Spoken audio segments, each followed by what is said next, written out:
ನಮಸ್ತೆ ಪ್ರಿಯ ವೀಕ್ಷಕರೇ, ಇವತ್ತಿನ ವಿಷಯ ಗ್ಯಾಸ್ಟ್ರಿಕ್. ವೀಕ್ಷಕರೇ, ಗ್ಯಾಸ್ಟ್ರಿಕ್ ಇಲ್ಲದೆ ಇರೋಂತಹ ಮನುಷ್ಯ ಭೂಮಿ ಮೇಲೆ ಇಲ್ಲೇ ಇಲ್ಲ. ಮನುಷ್ಯ ಯಾಕೆ, ಪ್ರಾಣಿಗೂ ಗ್ಯಾಸ್ಟ್ರಿಕ್, ದನ ಕರುಗಳಿಗೂ, ಮನೇಲಿ ಸಾಕಿರೋಂತಹ ಬೆಕ್ಕುಗಳಿಗೂ ನಾಯಿಗಳಿಗೂ ಕೂಡ ಗ್ಯಾಸ್ಟ್ರಿಕ್. ಸರ್, ನಾನು ಆಫೀಸ್ನಾಗ ಇರ್ತೀನಿ, ಶೂಸ್ ಹಾಕೊಂಡಿರ್ತೀನಿ, ಸಾಕ್ಸ್ ಹಾಕೊಂಡಿರ್ತೀನಿ, ಹೋಟ್ಲ ತಿನ್ನೋದು ಹೆಂಗೆ ಸರ್ ಅದನ್ನೆಲ್ಲ ಮಾಡೋಕ್ಕೆ ಬರ್ತದೆ? ಜನ ನಗಲ್ವಾ? ವೀಕ್ಷಕರೇ, ಅವ್ರಿಗೆ ಇನ್ನೊಂದು ಸುಲಭ ಪರಿಹಾರ. ನೀವು 24x7 ರಾತ್ರಿ ಹೊತ್ತು ಹಾಕಬಾರ್ದು, ಬೆಳಗ್ಗೆ ಹಾಕಿ ಸಾಯಂಕಾಲದವರೆಗೂ ಕೂಡ ಈ ಭಾಗಕ್ಕೆ ಒಂದು ರಬ್ಬರ್ ಬ್ಯಾಂಡ್ ಹಾಕಿಬಿಡ್ರಿ, ಅಥವಾ ಒಂದು ದಾರವನ್ನು ಕಟ್ಟಿಬಿಡ್ರಿ, ಅಥವಾ ಒಂದು ತಂತಿಯ ರಿಂಗನ್ನು ಹಾಕ್ರಿ.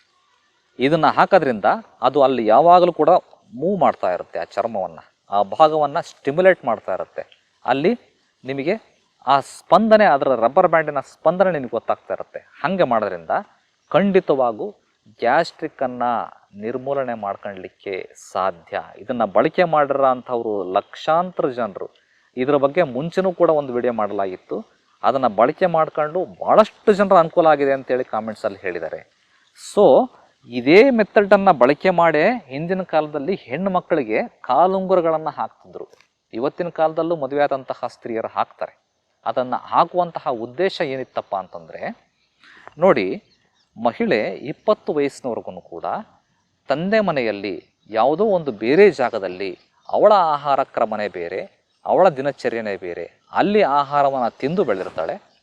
ಸಡನ್ನಾಗಿ ಗಂಡನ ಮನೆಗೆ ಬಂದಾಗ ಅಲ್ಲಿ ಆಹಾರ ಕ್ರಮಗಳು, ಅಲ್ಲಿಯ ನೀತಿ ನಿಯಮಗಳು ಬದಲಾವಣೆ ಆಗ್ತವೆ. ಆಹಾರ ವ್ಯತ್ಯಾಸ ಅಂತಂದ್ರೆ ಗ್ಯಾಸ್ಟ್ರಿಕ್ ಆಗಲೇಬೇಕಲ್ಲ,